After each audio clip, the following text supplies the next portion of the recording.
Erie News Now is Eclipse coverage you can count on. We have a range of stories tonight to get you ready for the big celestial event in Erie. And we're hearing a lot of concerns about traffic. People just aren't sure what to expect. Our Lisa Adams sat down this afternoon with PennDOT spokesperson Jill Harry for some answers and advice. Lisa, PennDOT is doing more than speculating about traffic. They really have some good data to go on.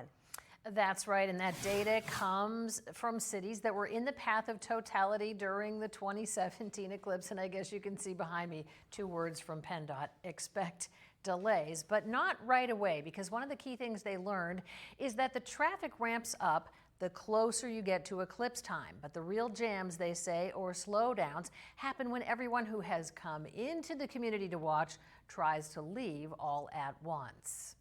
Now, just as PennDOT has been preparing for this day, they want drivers to prepare. Their permanent message boards and portable ones across the region are up now, and they are across the state too, reminding people heading to Erie that the solar eclipse is coming and traffic slowdowns will happen, especially on Monday. As for this weekend, PennDOT expects traffic to trickle in and not be a problem. It will be a problem if all those who trickle in for days, though, try to leave at once. So their advice? So if everybody kind of takes their time, enjoys the entire afternoon into the evening, plans to be there a little bit extra, then that'll space out the traffic a little bit. And that's the best thing that we could all do to work together to minimize the impacts.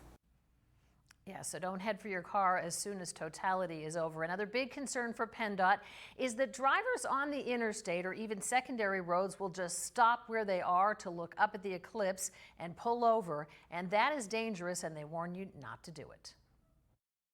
Do not park along the interstate. Don't use the shoulder, the median, or the crossovers.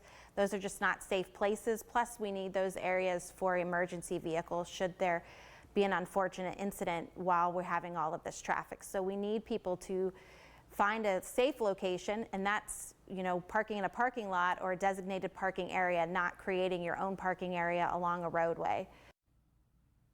Yeah, no parking on the dance floor, as they say. And if you do happen to be traveling during totality, turn your headlights on. Turn them on in advance because it's going to be dark.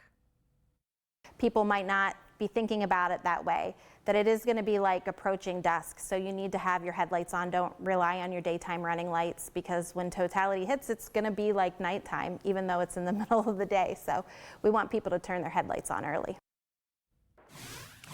Jill believes that even your morning commute, if you are going to work on Monday, should be okay traffic-wise, but again, traffic will be increasing throughout the day.